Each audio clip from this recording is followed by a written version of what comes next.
to be test tasting a cocktail called La Quebrada. Yes, yeah, I can't believe that name. I mean, quebrado is usually, in Spanish, it means that something's like broken. So I feel like Le Quebrada is gonna like fuck you up. Like the drink is just gonna like tear you apart. So, but don't tempt me with a cocktail. Well, we'll see. It just might. All right. It does have mezcal in it, so. Okay. Let's do this. I find that couples are often a little hesitant to include tequila or mezcal, which is basically a smoked tequila. Because it's strong? Because it's strong. Okay. And I get that, but I think if you're passing it and you're not having it available indefinitely on the bar for the evening, then go for it. And I think it can really get the party started. So we're doing 2 ounces of the mezcal. Okay. And the full recipe will be on the Facebook page, so you can get all the good stuff there. And then a little grapefruit juice, which will kind of cut through that smoky. And it's adding that beautiful peach color, which I love. It's already starting to look so interesting, Lo, and I feel like you picked all this really cool glassware. A little Aperol, just a nice syrupy taste. Let's make sure we get some ice in there. Nothing worse than a warm cocktail. There's nothing worse in the entire world. There's nothing worse in the whole world than a warm cocktail. I say life's too short for bad cocktails. All right, I will let you do the honors. Oh, thank you so much. Topping this off with some so sparkling excited. wine. Yay. And why I chose this recipe is because I think it'll be really interesting to see how the sparkling wine kind of complements and tones down the tequila. This obviously isn't a margarita that is straight tequila and lime juice. There's a little something to soften it. So let's, honest feedback. Yay, okay, I can't wait to try this. Cheers. My first time too, so. Yep. Oh my God, I love that. It's really refreshing, It right? is refreshing, and I love the sparkling. I love the fact that it's sparkling and it's not too strong. Yeah, no, this would be great for summer, kind of garden. Get that party started. Have some, and don't skimp on cocktail hour music. Even if it's a playlist that you're putting together, a great playlist with a great cocktail, you have a cocktail hour party. I love that. You know, that's so get it true. started. Yeah, that's so true. Thank you, Lo. Cheers, girl boss. Cheers.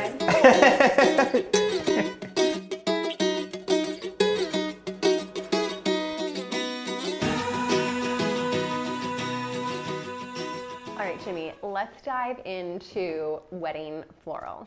Okay. Your area of expertise. So I find that a lot of couples, florals are actually one thing that they know a little bit about going into the day because they've probably bought florals at some point, whether for a birthday party or Mother's Day. They know a little bit about it. But I think one thing that they know or that they think is that florals are astronomically expensive. So I think it automatically puts them a little bit on the defensive when they are talking to florists, where they want to make sure that they're finding the best value. So how do you work with a couple to kind of guide them through what an appropriate budget is for florals given their event space and kind of the number of guests that they're expecting? Sure thing. So I think when I'm first meeting with a client and they have no idea how much the flowers are going to cost, like I kind of just tell them, I kind of just try to walk them through like what they want to see on their wedding day. Like when you walk into the room, like what do you want to feel? What do you want to see? How many flowers do you want to see? Like, do you want something really elaborate and luxurious looking, or do you want something simple? Do you want to see a lot of greenery? Do you want to see, and I'm asking these questions as sort of trigger cues to kind of be like, okay, well, we all know that greenery is less expensive than floral, and different types of flowers are more or less expensive. So really, for me, it's more like targeting like what their palette is, and then if they don't mind which flowers are used, and that gives a lot of liberty in terms of the budget and the design. Whereas if they want all Phalaenopsis orchids, those are usually retail at $35 a stem. But roses, for instance, are less expensive, etc. So we can have, there's so much you can do if you're not picky about the flowers. And I think one of the most interesting things that you said there is what they want their day to feel like, which we spend a lot of time talking about in the Girl Boss Bride course, because it really is an emotional, sensory reaction to your day. And I find, especially when you're talking about florals, that if you can go to a florist like yourself and say, this is the overall kind of essence or feeling that I want to create, but then give you the creative license Yes. to Yep. help guide them there, given their other parameters. If you go to a florist in that initial consultation and say, I want 35 centerpieces that look exactly like this photo from Pinterest, and I want this ceremony art, like, you're not giving a lot of creative license to someone like yourself, but you're also kind of pigeonholing yourself in whatever those ideas price out to, and they could be far beyond what your budget allows. Exactly. And actually, you're absolutely right, Lo, because I fortunately, like, a lot of the brides I attract, and really I'm the best fit for brides who aren't particular about the varieties that they want, because I can take a budget a very long way. Because if they're like, Jimmy, we really don't care about the flowers, we just want it to look like this and feel like this, and sort of we're inspired by this imagery, but we want you to kind of decide, that's when I can drive a budget really far, because maybe that week Phalaenopsis orchids are on sale, and maybe that week, I can get roses for a heavy discount. So it's like, by giving me the liberty, it allows me to bring in all these different elements and things that they may not have necessarily been able to take advantage of had they not been so picky. So it's so true what you're saying. Yeah. So go into those floral consultations with kind of the 30,000 foot view. This is what I want the day to feel like. Here's a couple bits of inspiration that I'm really drawn to, and then find someone like Jimmy who you can partner with, who will really bring that vision To life. Yeah. I love that. Yeah. As an example too, if I can introduce an example. Of course. Drake. I'm sipping away over here, so you go. So good, I love that.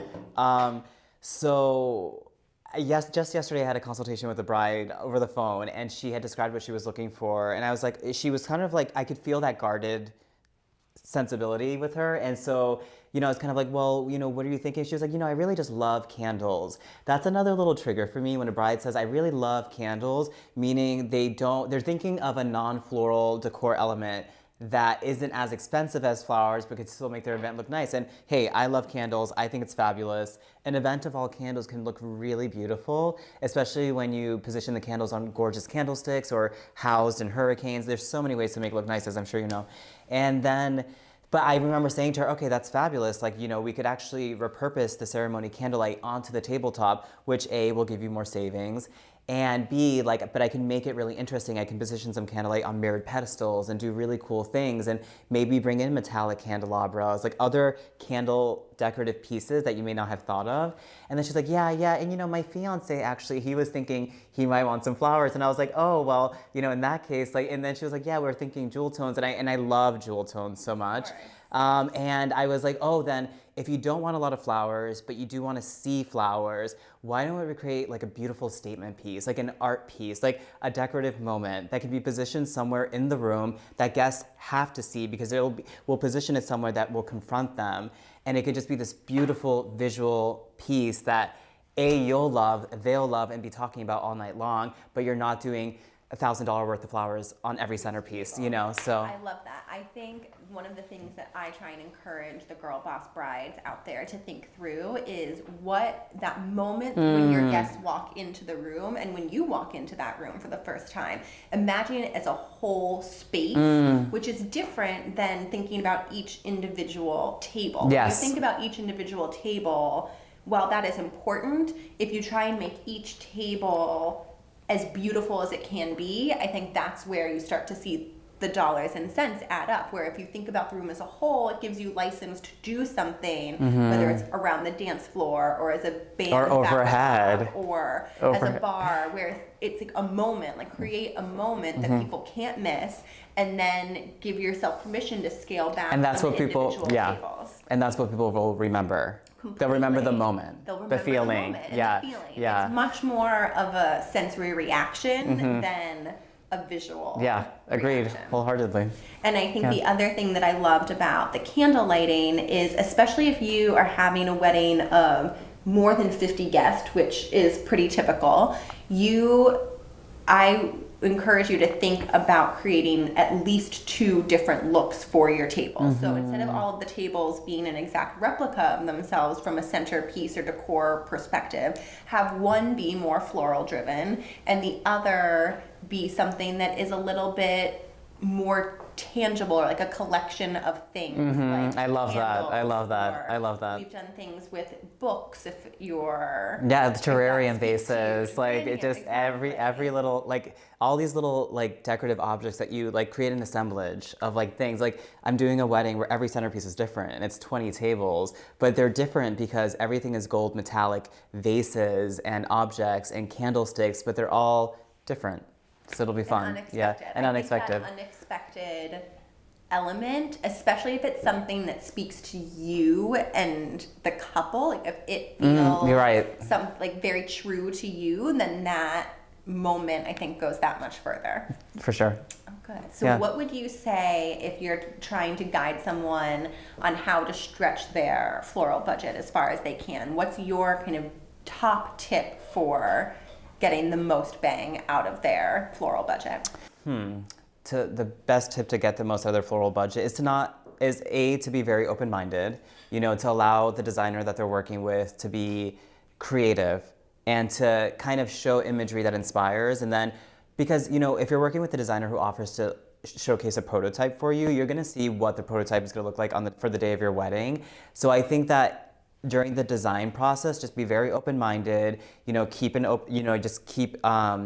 don't be judgmental about anything. And then when you see the prototype, just have a reaction there, or say, and that'll give you the opportunity to say, I want more or I want less, etc. But I think if you give as much information as possible about what you want and what you're looking for or what you want to feel, then the designer will take that, create something picking up on your cues, and then if it's a perfect marriage of the minds, then the prototype will reflect that. So, yeah. And I think by prototype, Jimmy is talking about what I call in the course a table mock-up, which I think is one of the best things that you can do, to even if it's going to cost you a little bit to have the florist create that element for you, whatever that centerpiece is. I think to see that in combination with your linen and your china and your flatware and your glassware to create that full look, or as close to it as you can in advance of the day, is really time and money well spent. Yep. I say we don't want bad surprises in this business. We want everyone to be pleasantly surprised. So by kind of doing that test, you are giving yourself a little reassurance that this is going to be exactly what you want, and then the day of it'll be 10 times more beautiful because everything else will be at play. For sure, and you're not spoiling the surprise, because you will remember the centerpiece, but when you see it in the room all over, then it's going to create a different type of surprise. So yeah, I love that. And then I think one of the biggest things in kind of the floral language, if you will, is just different types of flowers. I find that when I'm sitting in a floral consultation with a client and a florist designer like yourself starts rambling off different species names or floral type names, that's when I start to get the glazed over, what are they talking about? I mean, I would imagine you would say the exact floral type are less important, but do you have kind of a couple types of florals that you would say are in that more kind of economical, stretch the dollar genre Roses? that you could Roses. encourage people to look into? Yes, yeah. Sorry to interrupt. Roses for sure. Roses honestly, it's surprising to me, but there's so many varieties. There's right? so many variety of roses. You can have roses. Yeah, you can absolutely have roses. They're so inexpensive, and I feel like in mass, roses are gorgeous. Having a low, full, lush arrangement of roses, I think it's classic, it's traditional, but it's also really, really sophisticated. So, I love roses. White hydrangea are very inexpensive. So you can do tall centerpieces of all big masses of white hydrangea, and it's actually a lot less expensive than people realize. Because there's so much bloom on that stem. Yes, for sure. Yeah. Volume. And they wholesale inexpensively, and then they retail inexpensively as a result. So it's great. And then, there's flowers carnations and things like that. Again, it depends on the look that you're going for. But if you have I'm using carnations in an arrangement tomorrow. We're using carnations for an event this spring. Yes, yeah. Just using a lot of them. But in mass, it's in gorgeous. Mass, it can be gorgeous.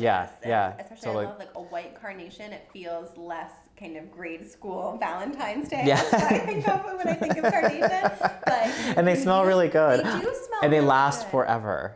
Yeah. Carnations are fine. I think there is no such thing as like a bad flower. First of all, how could these things that grow from plants in nature be anything but fabulous and beautiful, you know? So I think I love every flower, and it's just a matter of finding the right place for them. You know, tomorrow I'm designing arrangements that are inspired by Dutch masters' paintings, and so I am including clematis and roses, and also carnations and lisianthus, and like things that allow a lot of movement and creativity and joy in an arrangement. You know, this is another yeah. good one because that lasts as well and can kind of live out of water It for can a little bit. for a little right? bit, yeah.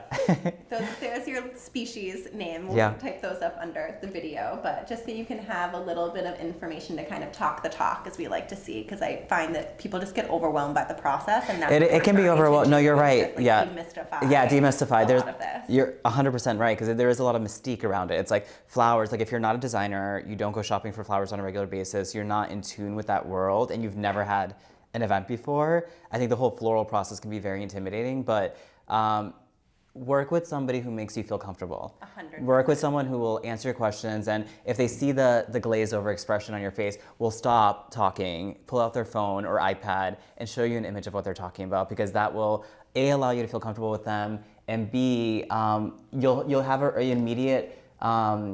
you'll immediately know and feel confident that this is going to be an amazing process for you if you're working with someone that you can trust and feel at ease with, and that is open-minded to your questions. Completely. Yep. Trust is so important with everything. And it should be fun. It should be fun. Especially the flowers. Like if the flowers can't be fun, then we're all in trouble. Thank you so much, Jimmy. Thank you so much. Helpful. Thank you. It was a pleasure. It was a joy. Thank you. Cheers. Cheers. Cheers, everyone. Cheers.